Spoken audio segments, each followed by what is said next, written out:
Bueno, bienvenidas, bienvenidos y bienvenides a todas, todos y todes al webinario número 21 de este año de la Asociación Argentina de Salud Pública.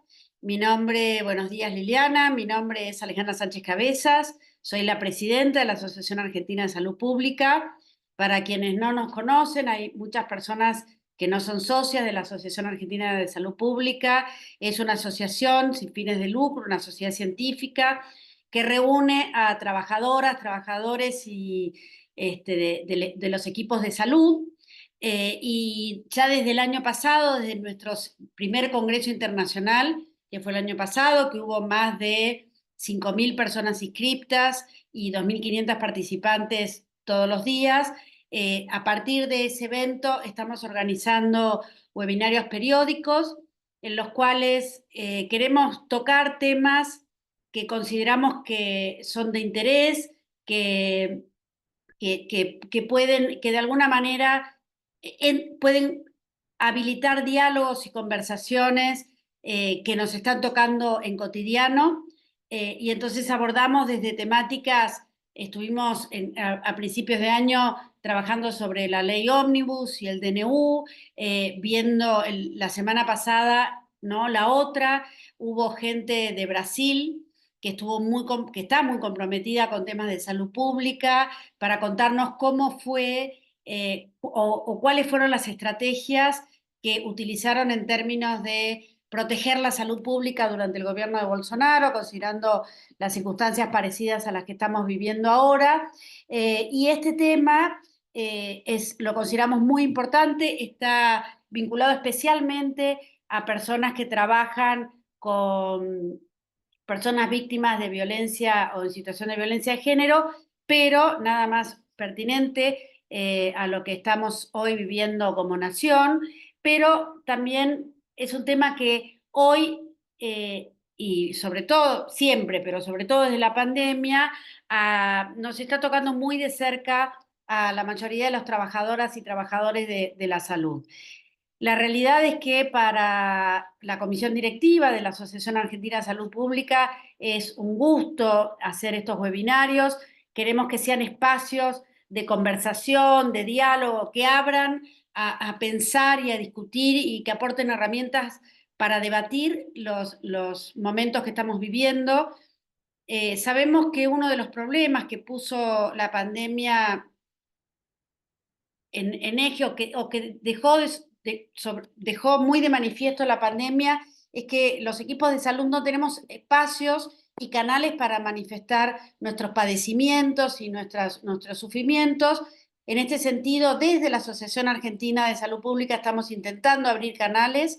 Uno es estos webinarios, otro es un espacio que llamamos Voces, Palabras y Sueños, en los cuales les invitamos a que pongan cómo están viviendo, qué les está pasando, cómo están atravesando los momentos actuales.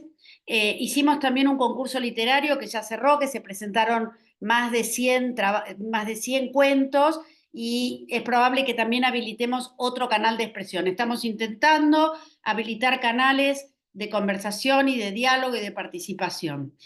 Nos interesa mucho, desde que esta comisión directiva asumió, abrir estos canales, recuperar la militancia por la salud pública, construir una casa grande donde todas los y les trabajadores de salud pública podamos encontrarnos, podamos debatir, podamos encontrar espacios de pensar cómo construir una salud pública mejor, cómo entretejer algunas redes que nos permitan superar algunos momentos difíciles y construir nuevas maneras de responder a los padecimientos y a las situaciones de salud, enfermedad, cuidado de nuestra población. Así que a quienes no nos conocen, a quienes no están asociadas y asociados, les invitamos a sumarse, a formar parte de este colectivo. Cuando nosotros tomamos o asumimos la comisión directiva de la asociación, había 80 socios activos, hoy somos más de 1.000 personas en esta asociación, hay 19 consejos con distintas temáticas a las cuales también se pueden sumar a participar, a trabajar. Hoy más que nunca necesitamos estar cerca, necesitamos reunirnos, necesitamos enredarnos para cuidarnos, para protegernos y para construir una salud mejor. Así que, sin más, la dejo a Guadalupe Rivero, que va a coordinar este espacio, agradeciéndole al Consejo de Abordajes a las Violencias, especialmente a Ale Vázquez, que colaboró en la organización de este evento, y muchísimas gracias a las disertantes, va a ser un placer escucharlas. Muchísimas gracias, Wadi, muchísimas gracias, Patricia, muchas gracias, Susana, y muchas gracias a quienes están sumadas acá. Bueno, gracias Ale, bienvenidos y bienvenidas a todos a este espacio. Como contaba Ale Sánchez, bueno, mi nombre es Guadalupe, yo actualmente estoy en la Dirección Ejecutiva de Surcos, que es una organización de la sociedad civil que trabaja en salud comunitaria, y además, bueno, formo parte del Consejo de Abordaje a las Violencias de la ASAP, de la Asociación Argentina de Salud Pública, quien convoca a este webinar. Ale Vázquez, quien es nuestra presidenta dentro del Congreso, del Consejo, perdón, no está hoy acompañándonos porque estuvo como un tema personal por el cual no se va a poder sumar, pero dejó sus saludos y el agradecimiento a todos y a todas quienes van a estar presentes. Me acompañan también Diego Ortiz, que forma parte del Consejo, y Gaby Bexina, que ambas integran el Consejo de Abordaje a las Violencias y somos quienes, bueno, estamos impulsando este webinar dentro de la ASAP. Tenemos el honor de estar acompañadas por dos personas de gran trayectoria en lo que tiene que ver con el abordaje, el estudio y la investigación en términos de violencias. Están acá Susana y Patricia.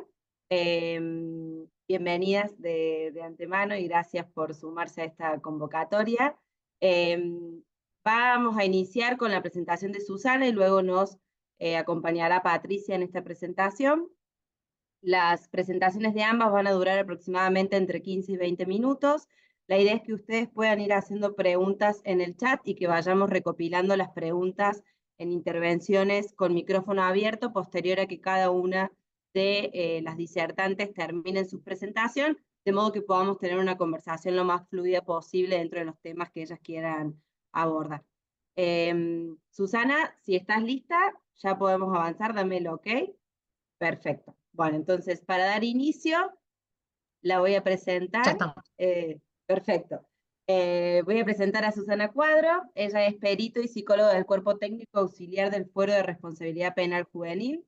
Es supervisora de la línea 144 de la provincia de Buenos Aires y del programa Mariposas, que se dedica a la atención a familiares de víctimas de femicidio. Es doctoranda en la Facultad de Psicología de la UBA y su tesis tiene que ver con el desgaste en violencias. Es especialista en atención y tratamiento en violencias de género también en la UBA e integrante del equipo de investigación Infancia y Necesidades de la UNLU. Es docente de especialización en psicoanálisis del Colegio de Psicólogos Distrito 14 y de la especialización en atención y tratamiento de violencias hacia las infancias y adolescencia de la UNLU. También miembro de ACEVIFA y ASAMPI. Gracias por estar aquí y todo tuyo cuando lo desees. Bueno, ¿qué tal? Buenas tardes. Qué bueno encontrarnos para hablar de este tema. Hoy les cuento que más allá de hablar, podría funcionar medio como ejemplo del desgaste porque tiene una de esas semanas donde el trabajo sobrepasó cierto límite, así que está bueno, porque de paso voy a usar algunos ejemplos muy cercanos. Les cuento que a mí me gusta mucho este tema, siempre digo que es mi tema favorito porque me ha permitido indagar, investigar un montón de cuestiones relacionadas con los equipos que trabajan estas temáticas de violencias, conocer un montón de gente muy comprometida en el tema, con muchas ganas de saber, de participar, de estar atentos, pero de no descuidarse, ¿no? Porque una de las cuestiones que nos pasa por ahí también como parte de nuestra formación profesional es pensar mucho en la persona que tenemos enfrente, ¿no? Y a veces eso hace que descuidemos un poquito qué nos está pasando a nosotras, a nosotres, con estas cuestiones relacionadas al trabajo. A mí me gustaría, sé que no tenemos mucho tiempo, así que lo primero que quiero hacer es contarles desde dónde hablo, ¿no? ¿Qué significa para mí, y no solo para mí, para un montón de autores, el desgaste de cuáles son las teorías que a mí más me permiten trabajar con los equipos con los que trabajo? Yo divido el desgaste en violencias en dos, ¿no? Por un lado, todas las cuestiones más que nada relacionadas con qué nos pasa como testigos, qué nos pasa en la escucha de estas situaciones relacionadas con las violencias, en donde lo que vemos son eh, relatos bañados, ¿no? De situaciones siniestras, donde muchas veces son las personas más cercanas a las víctimas, las que dañan, ¿no? Por lo cual estas cuestiones nos llegan profundamente, sumados a que creo que estas semanas, esto lo tenemos como muy fresco, esto nos impacta de manera cercana porque vivimos en la misma sociedad que viven las personas que atendemos. Entonces, más allá de la atención que nosotros damos, de acompañamiento, de atención, de seguimiento, de acompañamiento de las personas que están atravesando una situación de violencia en cualquiera de esos lugares, ¿no? Porque yo hablo de los profesionales que trabajan con víctimas, pero también de los profesionales que trabajan con las personas acusadas de la violencia, donde durante que mucho tiempo incluso se ha invisibilizado también, ¿no? Que la escucha y el acompañamiento de las personas acusadas de violencia también tienen una gran carga emocional para los equipos. Nos encontramos con situaciones donde el relato viene saturado de manifestaciones relacionadas con el dolor, con el terror, con la angustia. Nos encontramos con personas donde una intervención de un solo profesional nunca alcanza. Siempre necesitamos trabajar interdisciplinariamente, interinstitucionalmente, y obviamente necesitamos el acompañamiento y el apoyo de los aspectos sociales, ¿no? No solamente para armar redes, sino también para poder proveer espacios que habiliten el cuidado, que habiliten la ayuda. Cuestiones que sabemos que hoy en día se nos complejiza. Eh, por lo cual yo divido en dos, les decía, el desgaste, por un lado, lo que nos pasa como testigos de estas situaciones siniestras que escuchamos en lo cotidiano, del burnout, ¿no? El burnout como más relacionado con la precarización laboral que vivimos la gran mayoría de los trabajadores, las trabajadoras que pertenecemos a instituciones donde se trabaja con violencias. Y no hablo solamente de la precarización, porque la precarización tiene un montón de costados y ahí me extendería horas, pero no lo voy a hacer porque no los quiero deprimir.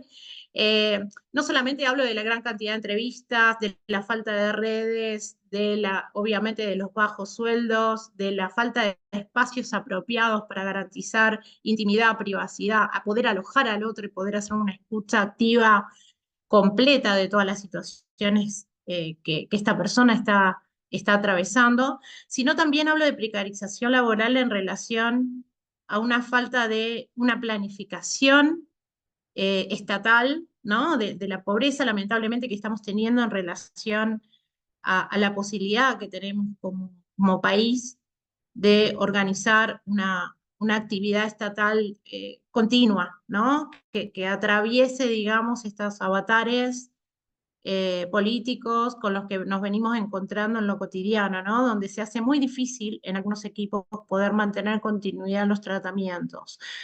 Bueno, la diferencia que hago en relación a cómo impacta esto en los profesionales y las profesionales está relacionada con que habría, por un lado, lo que se denomina traumatización vicaria o desgaste por empatía, ¿no? Y que tiene que ver con esta escucha de situaciones de violencia. Y por otro lado, el burnout, que sería un proceso más crónico, un proceso generalmente que no se instala de un día para el otro, sino que lo que observamos generalmente es que con el paso del tiempo, con el paso de los años, los profesionales y las profesionales se encuentran con estas secuelas provenientes de estas violencias institucionales que nos impactan de manera directa. No solamente esto que les decía en relación a cómo trabajamos, sino también a veces estar en instituciones o en equipos en donde no existe una capacitación suficiente o una mirada de género que nos permita poder trabajar de una manera satisfactoria, o a veces estamos en equipos donde aparecen liderazgos coercitivos, liderazgos que no permiten la interdisciplina o que están más centrados en la situación de la estadística o de la cantidad de entrevistas y no de la calidad de la intervención. Eh, Todas estas cuestiones son con las que nos encontramos como profesionales cuando trabajamos estas temáticas, ¿no? Un ejemplo que me pasó a mí en carne propia esta semana, pero que me permitió pensar un montón de cuestiones en relación a cómo el desgaste viene por múltiples vías. Eh, la semana pasada estuve en un juicio por jurados y nada, un abuso bastante complejo de un adolescente, en donde todas las pruebas estaban a favor de que esto saliera de la manera que uno espera, ¿no? Que sea justicia, que sea una justicia reparatoria para un joven que había sufrido un abuso sexual de un adulto importante de la comunidad durante muchos años. Sin embargo, lo que nos encontramos en ese momento fue que primero el jurado, un poco representativo de lo que pasa socialmente hoy en día, ¿no? Cómo se pone a veces en duda lo que la persona víctima de violencia está desplegando. Esto justamente empezaba a cuestionar la veracidad de los dichos de este joven, más allá que los dichos estaban acompañados por un montón de secuelas.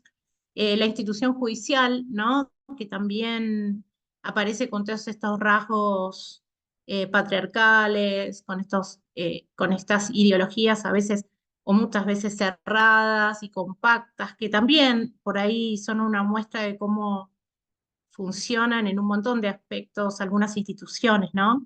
Eh, em, y toda la estrategia a nivel equipo que tuvimos que hacer, por suerte, con fiscales, la verdad que muy preocupados para que las cosas salgan bien y haciendo un montón de tarea como para que la situación avance, para que eso determine que el juicio salga como nosotros esperábamos. Pero la verdad que fueron 5 días de total nerviosismo, en donde más allá del trabajo cotidiano y de poder pensar en qué era lo mejor para ese niño o niña que estaba, en este caso era un adolescente, que estaba atravesando por un juicio, teníamos que pensar también todas las otras cuestiones institucionales que acompañaban esta situación. O sea, si bien yo estaba segura de mi trabajo en relación a la pericia que había realizado, eso no alcanzaba, ¿no? Uno termina sintiendo que esto también tiene que estar acompañado por un montón de otras cosas sociales, institucionales, de capacitación, de conocimiento, que a veces no alcanza.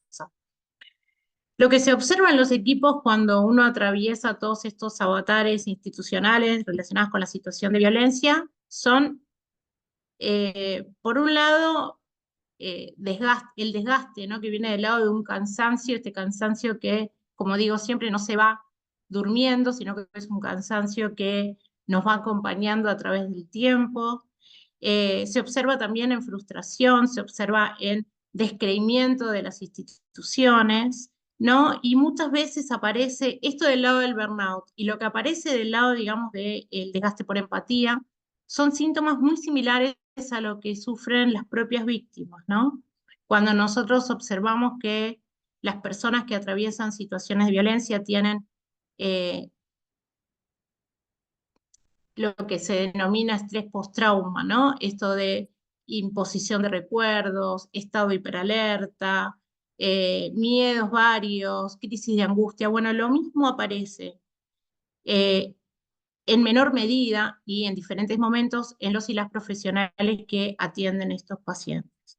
Una de las cuestiones que yo encuentro en los equipos es que me cuentan, por ejemplo, que se van a su casa pensando en los casos que atendieron, que cuando están, por ejemplo, en otras situaciones, ¿no? Están con su familia, con sus amigos, que están atravesando incluso momentos agradables, se le imponen los pensamientos de cosas que les preocuparon durante la jornada laboral.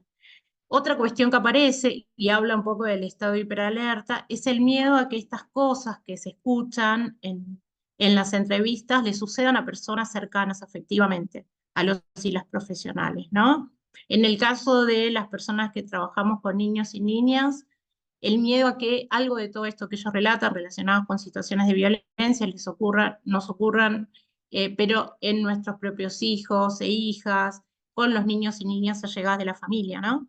Y es cierto que tenemos que pensar que trabajamos con los aspectos más siniestros de la cultura. Muy difícil metabolizar esto, ¿no? Yo siempre pienso en el tema de la burocratización, ¿no? Que muchas veces los equipos, los profesionales y las profesionales me dicen eh, bueno, que sienten que están haciendo mal su trabajo porque se angustian o porque se sienten muy mal en una entrevista. Y yo lo que les digo es que la verdad entra dentro del orden de lo esperable que una persona se conmueva ante esas situaciones relatadas que muchas veces, como les decía antes, se relacionan con los siniestros, se relacionan con escenas de violencia muy compleja, por lo cual es obvio que algo de esto va a quedar en la retina de los y las profesionales. Las maneras que venimos encontrando hasta ahora para paliar todas estas secuelas, la verdad que son creo que las conocidas por todas, algunas sí y otras las voy a intentar sumar de lo que fui trabajando. Primero, el trabajo interdisciplinario es algo importantísimo para trabajar estas consecuencias y secuelas, pero un trabajo interdisciplinario que tenga que ver justamente con poder sentirse alojados, ¿no? En esos espacios grupales. Un trabajo interdisciplinario que habilite, que permita la escucha, donde uno pueda animarse en serio a contar cómo se sintió en esa entrevista, no solamente relacionado con lo teórico, sino relacionado con los sentimientos que pudieron emerger, ¿no? Cuando se estaba trabajando. Otro aspecto a tener en cuenta, obviamente, es algo de lo que estamos haciendo hoy, ¿no? Esto de poder juntarnos, reunirnos, a pensar, a repensar qué nos pasa con estas temáticas. La capacitación es muy importante, obvio, pero me parece también que hay que sumarle el encuentro, ¿no? El encuentro con otros y el debate, como parte importantísima de tratar de paliar las secuelas del desgaste, porque es la forma en donde uno comienza o practica, ¿no? El empezar a escuchar y habilitar y a poner palabras acerca de todo esto que nos atraviesa, que es bastante complejo, ¿no? Cada vez le sumamos más cuestiones relacionadas a lo social que nos preocupan, eh, por lo cual es importante poder compartir esto con otros. Todos los espacios que tengan que ver con tercerizar, ¿no? Con lo que va en el intersticio, digo yo, en el intermedio entre la persona que está trabajando en una institución y la institución en sí misma. Espacios de supervisión, obviamente, pero también espacios muchas veces gremiales, donde uno pueda además trabajar estas problemáticas desde otro lugar, ¿no? Con otras personas que puedan mirar esta encerrona a veces que se da entre los profesionales y la institución donde están instalados, y que se Susana, hace difícil, ¿no? Mediar, sí. perdón que te Sí, igual. interrumpa, pero porque ya estamos casi en el tiempo límite para que puedas ir cerrando. Bien. Bien, igual vemos si después nos queda un ratito para seguir charlando, pero bueno, la idea es que estas supervisiones que se puedan pensar, ¿no?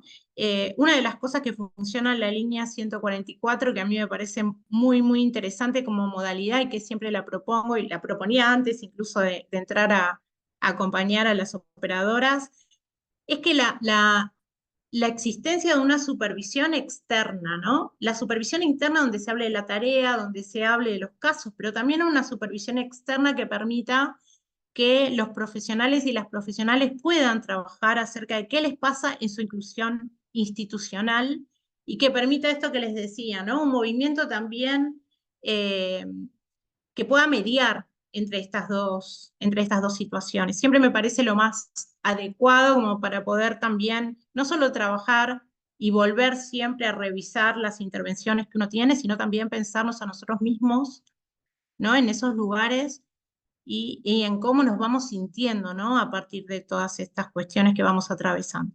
Bueno, dejo acá y seguramente después seguiremos charlando un poquito más. Gracias, gracias Susana. Como les decía, vayan recopilando sus preguntas, porque sí, la idea también de que las presentaciones sean breves es que podamos tener un espacio de diálogo e intercambio al cierre de cada una de quienes están haciendo las presentaciones.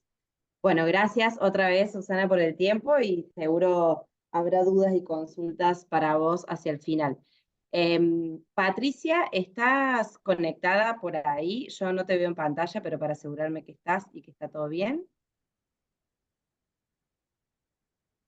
Sí, Sí, acá estoy, todo bien. Se ve que perfecto, estoy en un genial, cuadrito de las siguientes. genial, genial. Susana, voy a silenciarte, ¿sabes? Te aviso para que...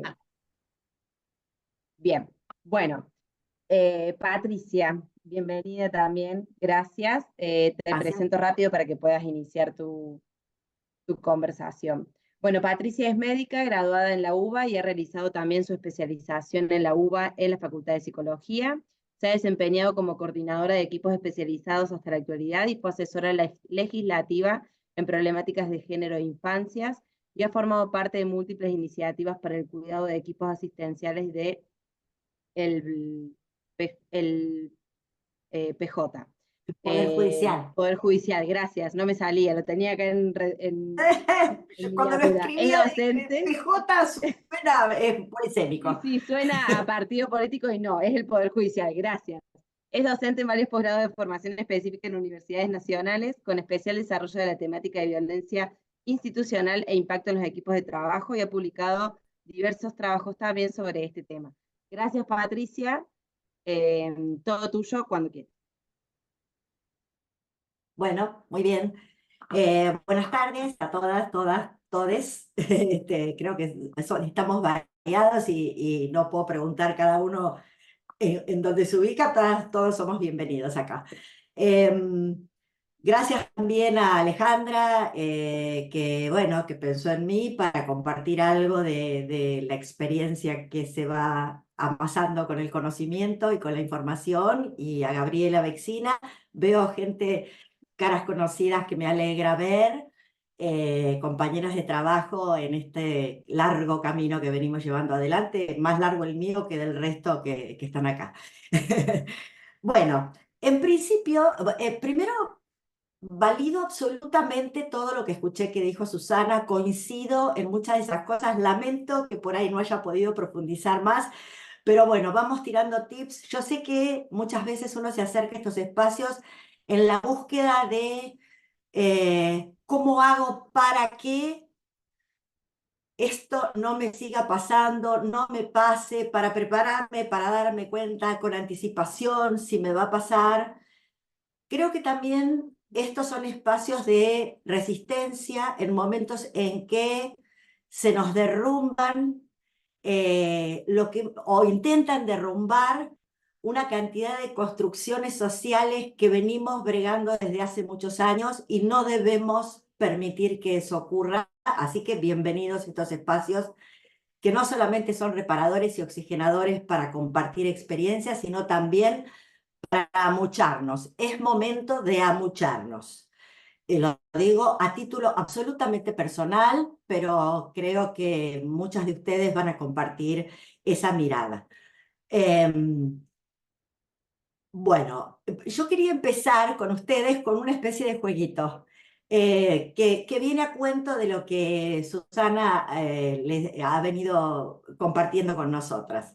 Y es lo siguiente: les voy a pedir a todas, todos y todes que prendan sus cámaras para empezar.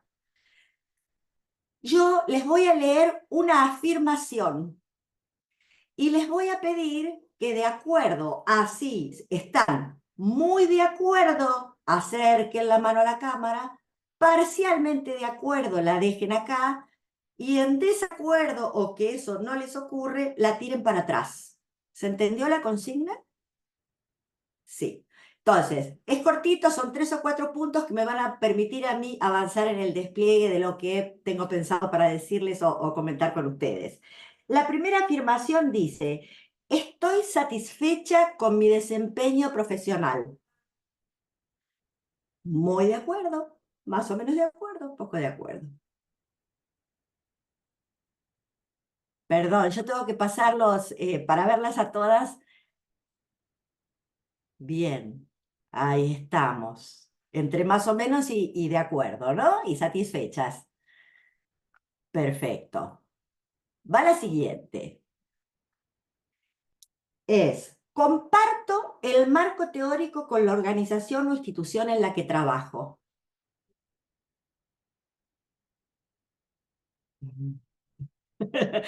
Veo las caras, no solamente las manos, me causa gracia ver algunas caras. Bien. Otra, voy con otra. Me siento agobiada por las situaciones que escucho a diario en mi trabajo con víctimas, con mujeres o niños víctimas de violencia.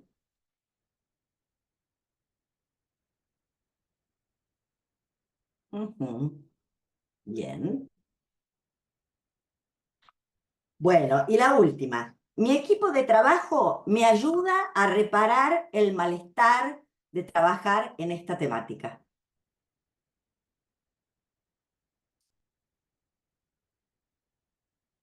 Bien, interesante, muy interesante. Esas manos que veo de cerca.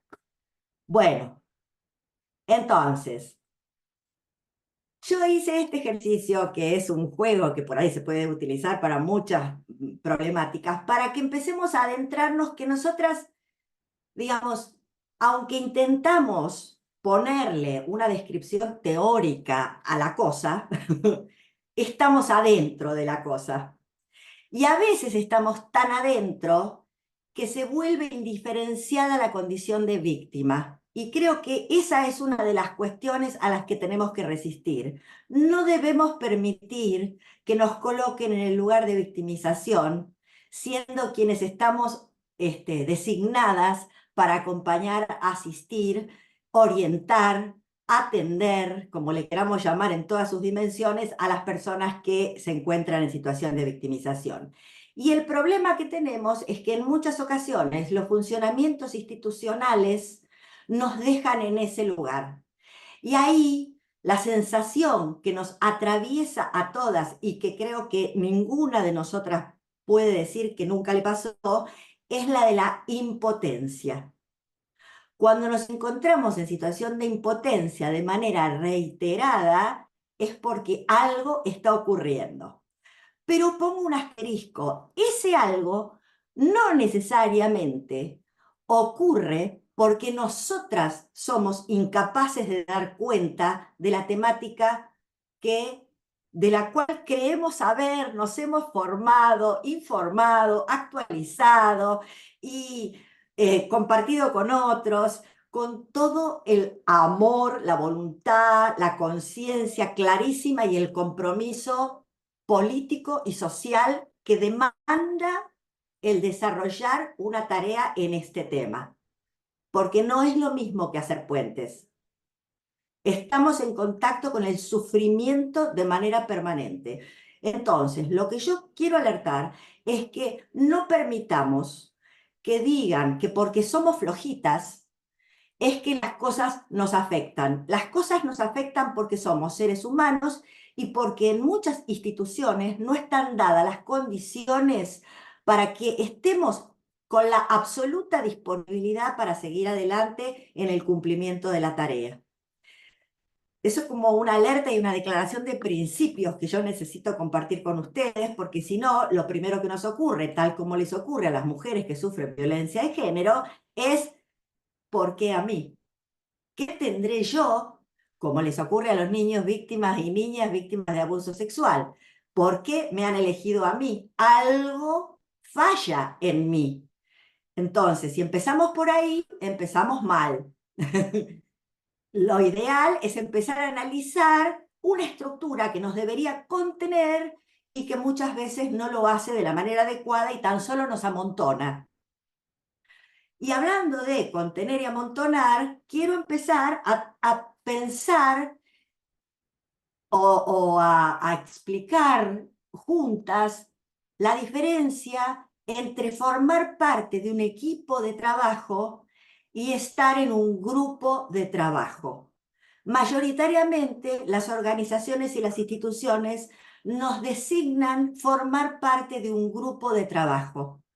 y lo que ocupamos es un puesto de trabajo. No nos esperan a nosotras. Venimos a llenar un casillero que tiene definida una cantidad de procedimientos que se deben cumplir y el resto corre por nuestra cuenta.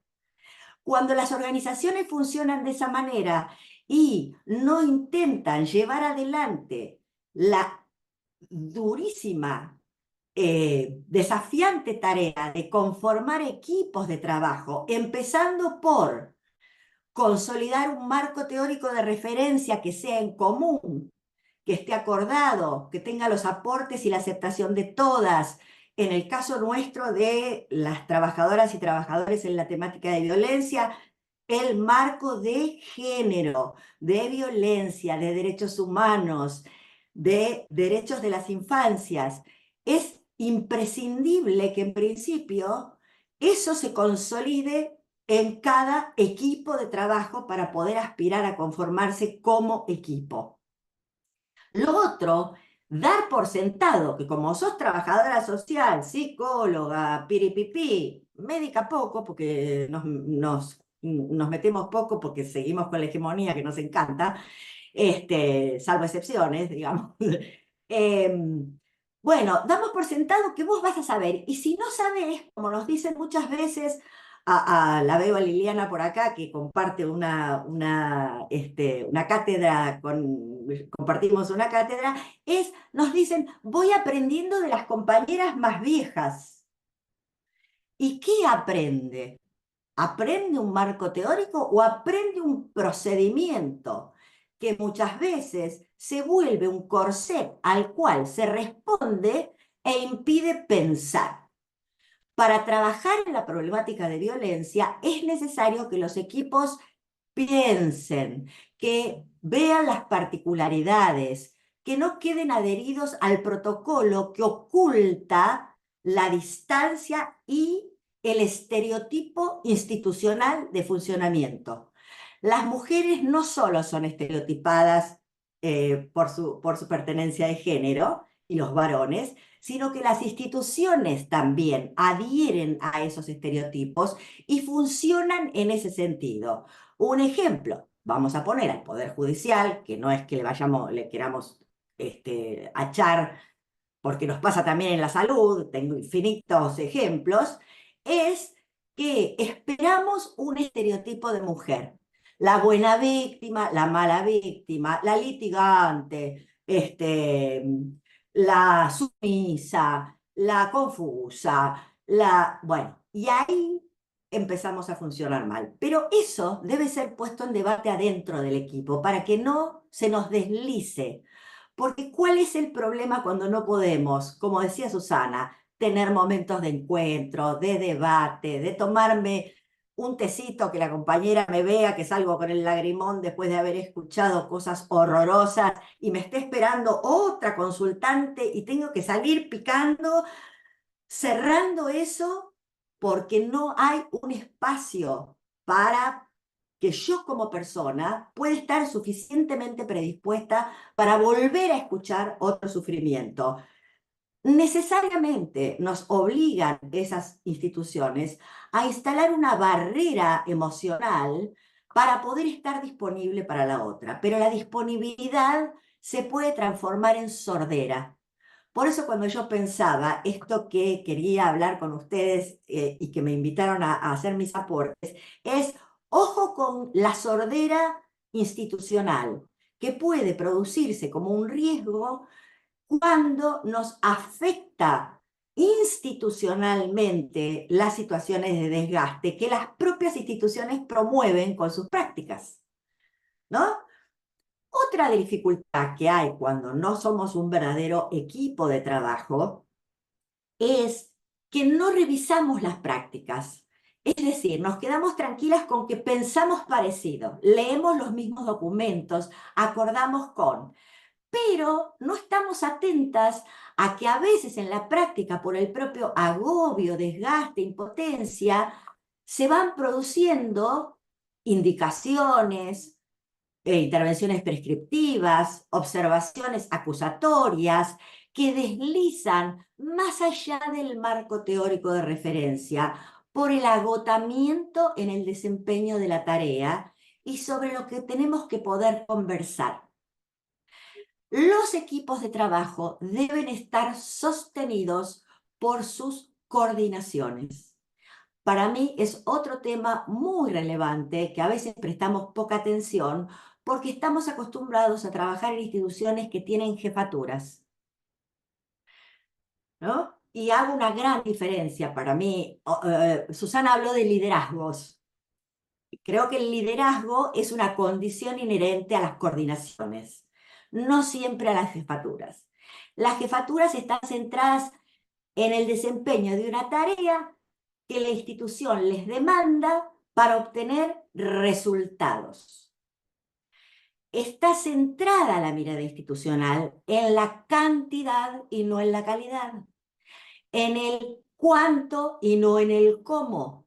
Y nosotras sabemos que el cómo hace al éxito de la intervención y no el cuánto, ¿sí? Porque cada mujer particular tiene un proceso que será más largo, más corto, que nos demandará 1 hora y media o 45 minutos, que deberemos volver a procesar, que es necesario conversar con las compañeras para ver si estamos haciendo interpretaciones adecuadas.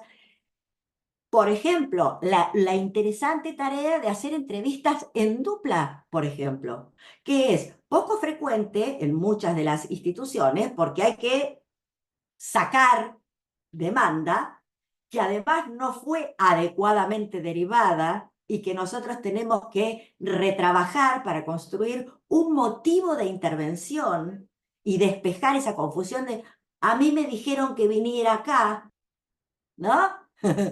Y entonces hay que volver todo para atrás y empezar a recuperar para qué estamos, quiénes somos, qué le podemos ofrecer, cuáles son nuestros alcances. Es una tarea que se repite una y otra vez de diferentes formas, acorde a las personas que estamos acompañando. Entonces, eso requiere una demanda emocional muy fuerte. No es un protocolo. Por eso yo a veces soy, quiero aclarar, cuando hablamos de, o sea, es una condición que debemos reclamarle a las organizaciones que tengan protocolos de procedimientos para que tengan un piso de intervención. Mi insistencia en general es que ese protocolo no sea el techo de la intervención, no más que eso, porque muchas veces el protocolo es la excusa en buenos términos lo digo, ¿no? Digamos, es el argumento para no hacer algo más, para no pensar un poco más allá de, porque cumplimos el protocolo y no se pudo hacer más, ¿no? Y a veces la impotencia se traslada a que ese currículum oculto que va funcionando con un imperativo mayor que la actuación que nosotros desde un punto de vista ético y profesional sabemos que se podría llevar adelante. Hablo de, se hizo la derivación a salud mental y no entendemos por qué cuando volvemos a hablar con esa mujer no concurrió ni tiene un turno en salud mental. No concurrió ni tiene un turno en salud mental, aunque yo hice lo que debía hacer, que es la derivación a salud mental, porque no indagué sus horarios disponibles sin perder el trabajo. No sé cuánto tiempo de espera tiene el equipo de salud para ofrecerle un turno. Sí tiene disponibilidad económica para cargar la SUBE ahora que requiere varias billeteras. Que además de su derivación a salud mental, tal vez interviene la autoridad de aplicación de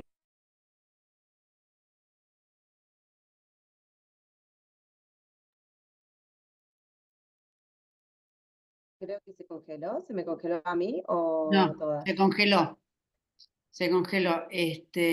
Mientras tanto, por ahí, si te parece, por ahí ir leyendo a ver hasta que vuelva. Sí, yo acá tengo algunas preguntas. Pa- Para Susana, perdón, hay una pregunta que te hacía Alicia. eh, sí, si podrías profundizar en la idea de supervisión externa, dice. Bien, sí, bueno, esperamos, muy interesante lo que está diciendo Patricia, justo se cortó.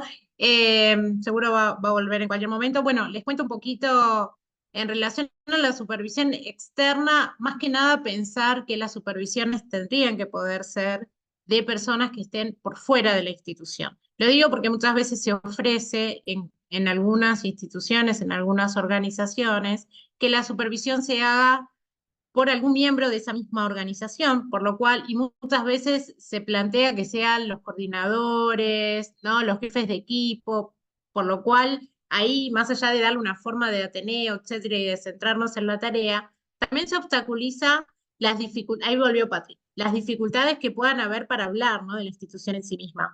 Ahí empecé a contestar, Patricia, porque te había sido, Ah, pero perfecto, perfecto. Me sorprendió porque a veces te da aviso, ¿viste? Pero esta vuelta me dejó así, No, hablando se en congeló. mitad de la nada.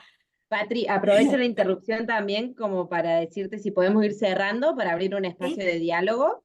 sí, sí. Ya Ahí está, vamos. todo tuyo, Bel. Entonces, em, respecto para ir cerrando el impacto que tiene sobre nosotras y nosotros el trabajar en este tema yo quiero dejar precisado que ni las organizaciones, ni las personas que están a cargo de su organización, de la organización de los equipos, ni los espacios que nos asignan, fuertemente ligados a los presupuestos que le asignan a este tipo de equipos, facilitan que nosotras y nosotros eh, quedemos libres del impacto traumático del trabajo, porque yendo para cerrar al espacio físico, solemos trabajar en lugares que son cuevas, que no tienen luz natural, que no tienen espacios de privacidad, como decía Susana,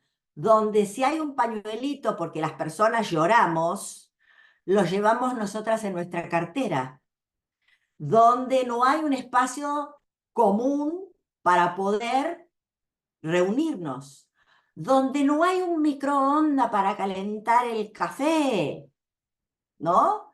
Donde el baño está 2 pisos más abajo del lugar a donde trabajamos, entonces, como les exigían a las trabajadoras de Coto, se ponen pañales o se aguantan. Bueno, estoy exagerando, condiciones laborales que son pobres, digamos, que no están pensadas para que personas que tienen una gran demanda y que necesitan sentirse confortables, no hablemos del frío y del calor que podemos padecer. Yo he trabajado en un lugar donde no me podía sacar la campera ni los guantes en una época. Y eso estaba fuertemente ligado a que la institución desconocía la actividad de ese equipo, le importaba nada. Y entonces nos lo demostraban así, en el peor lugar que encontraron, estaba muy ventilado, pero era una heladera.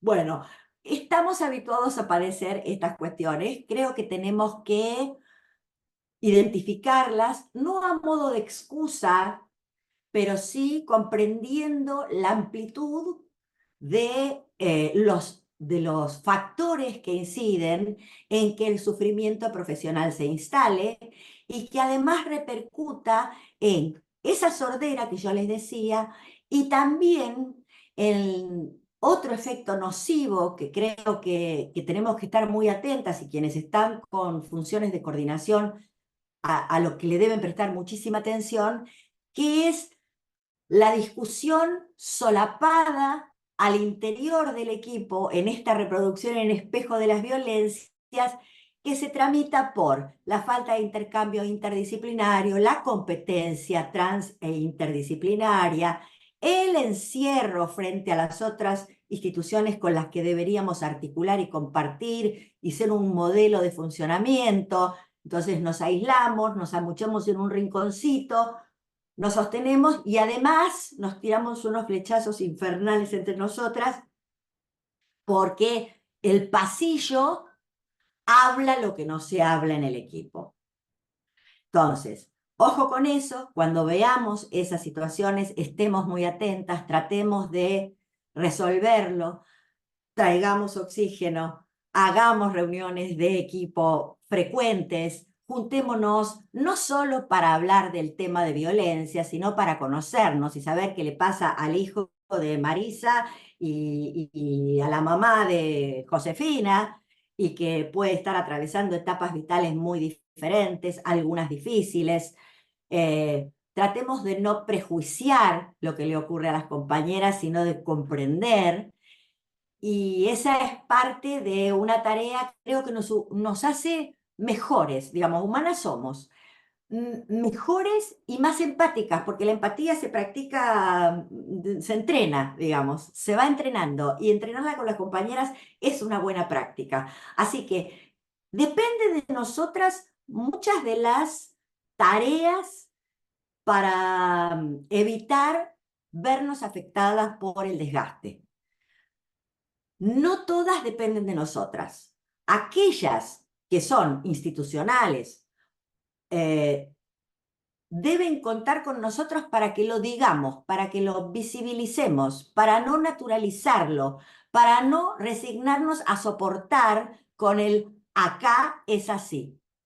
De ninguna manera debemos tolerar el acá es así. La organización de los equipos también forma parte de ese ensamblaje para poder hacer demandas razonables y quedar a la espera de las respuestas, y no prepararnos con una armadura de hierro para bancarnos lo que venga, porque yo también entiendo que en momentos de crisis como el actual, la pérdida del trabajo es un riesgo al cual todas tememos. Entonces, no es solas, sino con el equipo, no es a los golpes, sino pensando una estrategia y sosteniéndola, porque tenemos verdaderos argumentos para reclamar que estamos trabajando en tareas de riesgo que requieren una consideración especial.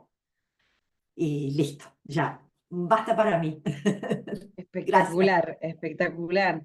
Gracias, Patricia, gracias. Creo que más de uno iba viendo el chat y todos diciendo, es totalmente así, qué importante lo que están diciendo, qué importante que las derivaciones sean asistidas, digo, como creo que muchas y muchos se deben haber sentido identificados. Tenemos 7 minutos para hacer Guada, te digo Sí, solo una cosita para cerrar lo que había iniciado y corté. sí. Sí, Una perdón. cosa que me parece súper importante es que la institución valide, ¿no? Este tema. Porque si bien creo que nosotras y nosotros cada vez más sabemos que padecemos un desgaste relacionado con las violencias, todavía en las instituciones de base esto no está del todo habilitado, o casi nada, les diría. Por lo cual siempre la recomendación es que los espacios de encuentro sean dentro del horario de trabajo, ¿no? Que cuando haya que hacer ateneos, supervisiones, que cuando haya que hacer encuentros para hablar de casos, siempre sean en el horario laboral. ¿Por qué? Porque de esta manera, primero habilitamos que el desgaste es parte de nuestro trabajo y no tiene que ver con nosotras, con nosotros. Y por otro lado, mandamos el mensaje al resto de nuestros compañeros, compañeras, ¿no? Que están trabajando con el equipo, que esto existe, que esto está, ¿no? Empezar a hablar entre nosotros, nosotras, de qué pasa con esta tarea, con este trabajo, con estos espacios. La única forma es que nosotros primero sepamos qué es, visibilizarlo, tenerlo muy claro, trabajarlo al interior de los equipos, y después también empezar a hacer este ida y vuelta, ¿no? En donde la institución de pertenencia empiece a darse cuenta. Sabemos que es un camino lento, sabemos que es un camino dificultoso, porque si las personas, las víctimas que padecen violencias, les cuesta que le crean, que los habiliten, que les generen espacios, que los atiendan equipos especializados, etcétera. Imagínense para nosotros, nosotras que estamos ahí como profesionales trabajando, que la institución nos visibilice también como con estos desgastes. Hay muchas personas, muchos equipos, muchas instituciones que han logrado días de burnout, que han logrado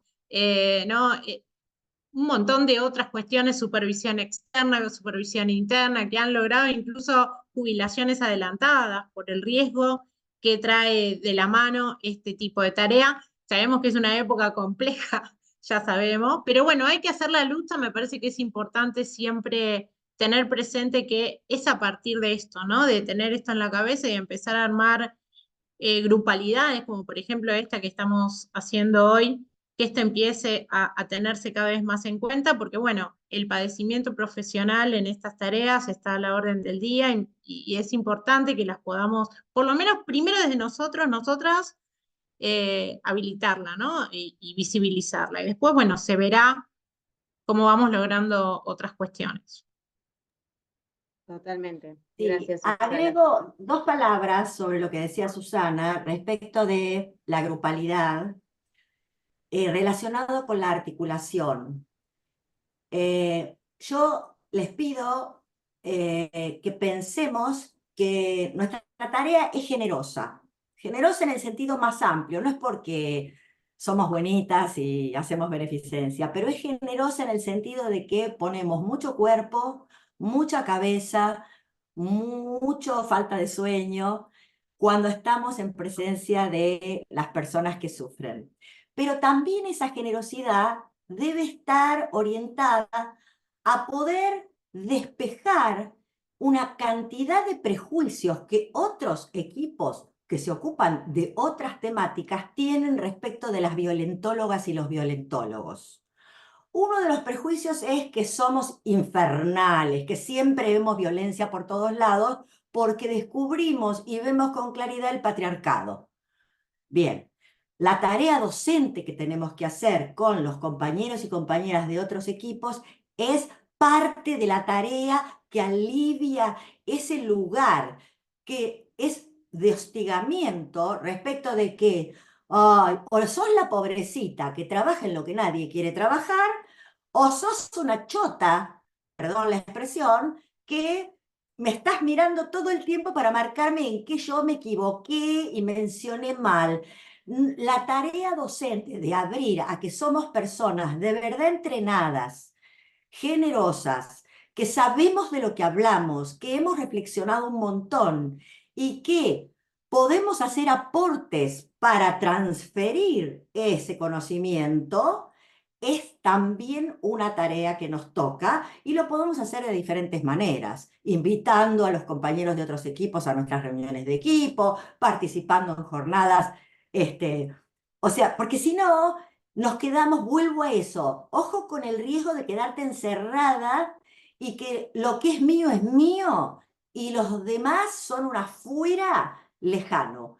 Así no se logra que esa marea que impregna la sociedad y que en muchas ocasiones las mujeres hemos logrado en los movimientos de mujeres, se traduzca también adentro de las intervenciones en las instituciones. Entonces, compartir esa tarea, el proceso, lo dificultoso que es, creo que es parte. Y a veces nos abstenemos de eso y decimos, correte, que para escuchar boludeces prefiero que no, y me parece que cometemos un error ahí, que es necesario sumar a esas personas, a pesar de que hay personas que son insumables e infumables, pero bueno, el intento siempre vale la pena. Por lo menos yo no me doy por vencida. Totalmente, totalmente de acuerdo. Bueno, leo algunos comentarios porque ya estamos en hora y no quiero, bueno, cerrar abruptamente. Acá Ruchita, hola, ¿cómo estás? Dice, deseo agregar que se suma al desgaste el cumplimiento de requisitos burocráticos, de escribir informes, estadísticas, la falta de reconocimiento y por parte de la falta de reconocimiento por parte de la coordinación y o jefaturas, que también es cierto. Después, muchos agradecimientos, excelente taller, gracias por este espacio de intercambio, muchas gracias, excelente, gracias Patricia por compartir las experiencias y entender que compartimos el mismo desgaste, excelente, por más encuentros para acompañarnos y fortalecernos. Bueno, totalmente me parece fundamental que se busque que las capacitaciones sean en el horario de trabajo, esto que decías vos, Susana, no solo para generar esos espacios para pensarnos y repensar la situación, sino también para no seguir con tareas varias post horarios laborales. Muchas gracias, bueno, gracias infinitas. Gracias Susana, gracias Patricia por sus saberes y todo su conocimiento compartido y por también empatizar, creo, con la tarea que todas y todos tienen en términos de trabajar con personas que han sufrido o están sufriendo alguna situación de violencia, que sabemos que es una tarea súper ardua y que coincido con esto que vos decías, Patricia, que es generosa en lo más amplio del término. Bueno, me gustaría, teniendo en cuenta que estamos en el horario, digamos, y que nos gusta ser respetuosos con eso, darle la palabra a Ale Sánchez Cabezas, presidenta de la SAP, para que pueda, bueno, cerrar este encuentro que creo que fue muy grato para todas y todos. Bueno, gracias, Wadi. La verdad que un placer, Susana y Patricia. Me encantó escucharlas. Quiero ser amiga de ustedes, ya les aviso. Me gustó mucho. Y yo, mientras las escuchaba, pensaba en lo que ustedes decían y coincido con ustedes que esto no es buena onda. Esto tiene una potencia política, y no hablo de política partidaria, sino hablo de política muy fuerte, y es qué personas queremos construirnos y qué personas vamos construyendo en nuestro trabajo, que además, como ustedes bien dijeron, nuestro trabajo, bueno, podríamos haber elegido otra cosa más sencilla, más fácil, más glamorosa, elegimos esto, eso fue una decisión política muy importante y no podemos dar marcha atrás, entonces, y menos en los momentos que corren ahora. Entonces, desde la Asociación Argentina de Salud Pública les agradezco muchísimo este encuentro. Quiero decirles que además, como ya les conté antes de empezar, esto queda en la página web de la asociación y generalmente duplica o triplica a las personas que la ven después de esto. Y yo lo que pensaba es como cómo es importante que esto lo sigamos sosteniendo, digo, más allá de aliviar el padecimiento de los y les trabajadores de este ámbito, sino también como lo vuelvo a decir, como un posicionamiento de política, decir, somos personas subjetivadas, afectadas, con afectos y afectaciones que no podemos construirnos si no es unidas a otras personas. Entonces, en esto me gustaría mucho, y aviso también a todas las personas que están participando en la Asociación Argentina de Salud Pública, tenemos una revista que la sacamos con periodicidad para que sumen, y además tenemos un boletín semanal que le llegue a casi 5.000 personas. Entonces, si quieren publicar algo, un artículo, algo, va a ser más que bienvenido para que este tema llegue también. Digo, estamos como en este momento tendiendo todas estas redes, de decir, che, no está todo perdido, todavía estamos acá, porque si no, no van a ganar, y no es la cuestión. Y además, bueno, yo ahí puse también en el chat este otro espacio que llamamos Palabras, Voces y Sueños, que también queda ahí en la página web. Bueno, cuéntenos qué están pasando, cómo están pasando, qué sueñan. Digo, conectarnos también, dar como canales de expresión desde la asociación, es lo que podemos hacer, son las cositas que podemos hacer. Si alguien quiere y se le ocurre alguna otra idea más, si se le ocurre otra idea más, les aviso que van a tener que trabajar porque opinólogas y opinólogas ya demasiadas en el país. Pero me parece que acá hay mucha gente que trabaja, así que bueno, cierro acá porque les quería agradecer y quería comentar que con Alejandra Vázquez y con Guadalupe además somos compañeras de trabajo y que para mí es un honor estar con ellas y me resulta muy placentero, de quienes aprendí muchísimo. Así que bueno, eso nada más. Muchísimas gracias.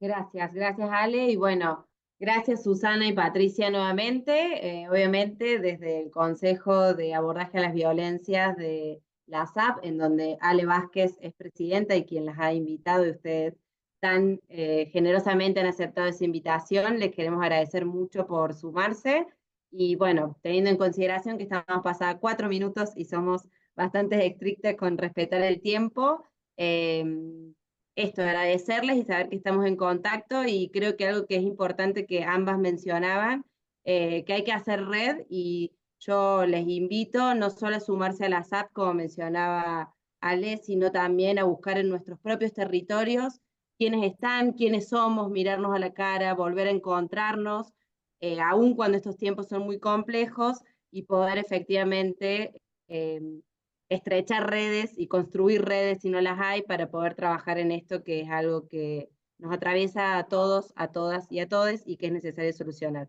Gracias a la SAP también por este espacio, Ale. Así que bueno, muchas gracias y espero que terminen excelentemente su martes. Nos vemos pronto. Muchas